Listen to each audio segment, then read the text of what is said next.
भाईनी एकादशी व्रत। भाईनी एकादशी व्रत हिंदू धर्म में अत्यंत पवित्र और महिमा में व्रत माना जाता है। यह व्रत मुख्यतः भक्ति, संयम, आत्मशुद्धि और ईश्वर की कृपा प्राप्त करने का एक विशेष माध्यम है। भाईनी एकादशी व्रत का समय या काल माघ मास की शुक्ला एकादशी तिथि है। इसी तिथि को भाईनी एकादशी व्रत का पालन किया जाता है। माघ मास वैसे ही हिंदू धर्म में अत्यंत पवित्र माना जाता है। उसके ऊपर शुक्ल पक्ष की एकादशी तिथि होने से उस दिन का महत्व और भी अधिक बढ़ जाता है।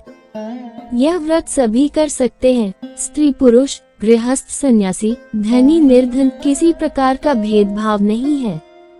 भक्ति के साथ निष्ठा हो तो यह व्रत पालन करना संभव है। भाईनी एकादशी व्रत का मुख्य उद्देश्य आत्मशुद्धि और पापक्षय है। शास्त्रों में एकादशी तिथि को भगवान विष्णु का अत्यंत प्रिय दिन माना गया है। इस दिन उपवास रखने और शुद्ध मन से भगवान का नाम स्मरण करने से जीवन के अनेक दुख कष्ट दूर हो जाते हैं, ऐसा विश्वास है।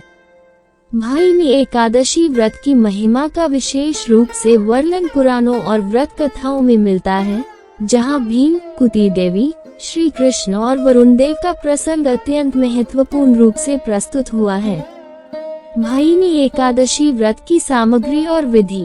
भाईनी एकादशी व्रत की सामग्री और विधि शास्त्र सम्मत और निश्चित नियमों के अनुसार की जाती है। इस व्रत में स्वर्ण से भगवान वराहदेव की मूर्ति बनवाकर उसे सफेद वस्त्र से ढककर तांबे के पात्र या ताट में रखकर पूजा करने का विधान है। वराहदेव भगवान विष्णु के अवतार हैं, जिन्होंने पृथ्वी की रक्षा के लिए अवतार लिया था। इसलिए इस व्रत में वराहदेव की पूजा का विशेष महत्व है। मूर्ति को सफेद वस्त्र से ढककर तांबे के पात्र या ताट में स्थापित किया जाता है, जो शुद्धता और पवित्रता का प्रतीक है। इस पूजा के समय उपवास रखा जाता है।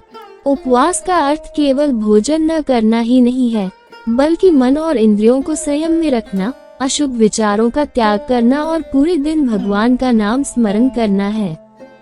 इस समय विभिन्न देवी देवताओं के स्तोत्र और मंत्रों का पाठ किया जाता है।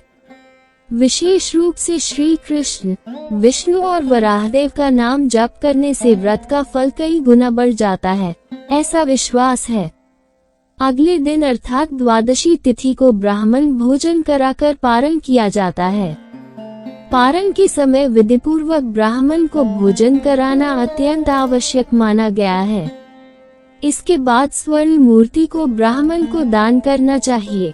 दान के माध्यम से व्रत पूर्ण होता है और व्रत करने वाले को पुण्य की प्राप्ति होती है। भाईनी एकादशी व्रत कथा। भाईनी एकादशी की व्रत कथा अत्यंत भावपूर्ण और शिक्षाप्रद है। माघ मास की शुक्ला एकादशी के दिन पांडवों की माता कुंती देवी ने उपवास रखा था। कुंती देवी अत्यंत धर्मपरायणा और भगवान की भक्त थी। एक और माघ मास और उस पर शुक्ला एकादशी तिथि होने के कारण उस दिन बहुत अधिक ठंड पड़ रही थी। अत्यधिक शीत के कारण जल का स्पर्श करना लगभग असंभव हो गया था। कुंती देवी यह सोच रही थी कि वह स्नान करके भाईनी एकादशी व्रत का पालन कैसे करें।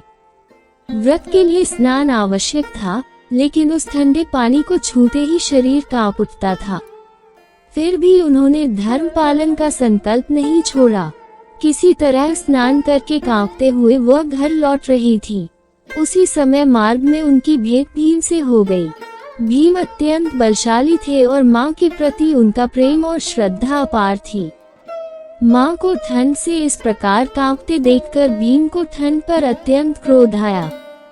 माँ की यह अवस्था देखकर वे सहन नहीं कर सके।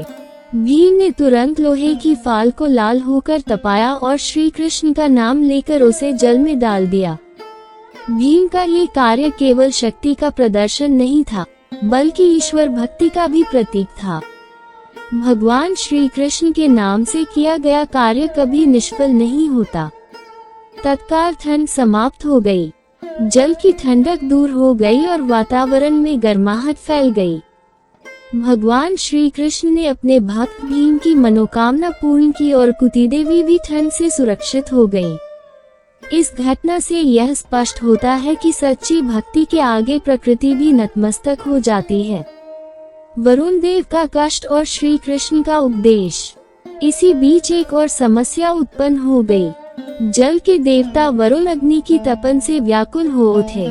भीम के उस कार्य से जल में अग्नि का प्रभाव पड़ गया था और वरुण देव को तीव्र पीड़ा होने लगी। वे श्री कृष्ण के पास जाकर बोले, प्रभु, मैं जलकर मर रहा हूँ, कृपा करके मेरी रक्षा कीजिए। वरुण देव की यह करुण पुकार सुनकर श्री कृष्ण को गहरा दुख हुआ। उन्हें अत्यंत व्याकुल देखकर श्री कृष्ण ने कहा, इसका एक उपाय है। यदि भीम आज एकादशी का व्रत पालन करें, तो तुम्हारी यह अग्नि की पीड़ा तुरंत समाप्त हो जाएगी। तुम जाओ, मैं अभी भीम से एकादशी व्रत करवाता हूँ। श्री कृष्ण के वचनों से आश्वस्त होकर वरुण देव लौट गए। उन्हें भगवान श्री कृष्ण पर पूर्ण विश्वास था। भीम का व्रत पालन और व्रत का नामकरण। इसके पश्चात भगवान श्री कृष्ण की आज्ञा से भीम ने उपवास रखकर एकादशी का व्रत पालन किया। सामान्यतः भीम उपवास करने में दुर्बल हो जाते थे, क्योंकि वे अत्यधिक भोजन प्रिय थे। किंतु श्री कृष्ण के आदेश पर उन्होंने पूर्ण श्रद्धा के साथ उपवास किया। तत्क्षण वरुण देव भी अग्नि की पीड़ा से मुक्त हो गए। इस अलौकिक घटना से एकादशी व्रत की अपार शक्ति सिद्ध हो गई। उसी समय से माघ मास के शुक्ल पक्ष की एकादशी का नाम भीमी एकादशी पड़ा। भीम के कारण यह एकादशी विशेष रूप से महिमामंडित हुई और उनके नाम पर ही इसका नामकरण हुआ। भीमी एकादशी व्रत का फल। भीमी एकादशी व्रत के पालन से असंख्य पापों का नाश होता है। ब्राह्मण हत्या, चोरी डकैती, मद्यपान जैसे पापों से उत्पन्न सभी दोष नष्ट हो जाते हैं। यह व्रत मनुष्य को नैतिक और आध्यात्मिक शुद्धता की ओर अग्रसर करता है। पूर्व जन्मों और वर्तमान जीवन के पापों का भार हल्का हो जाता है तथा जीवन में शांति और समृद्धि का वास होता है।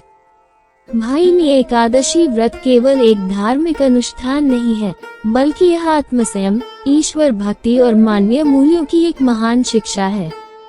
इस व्रत के पालन से व्यक्ति के अंतःकरण में भक्ति का उदय होता है और भगवान की कृपा प्राप्त होती है।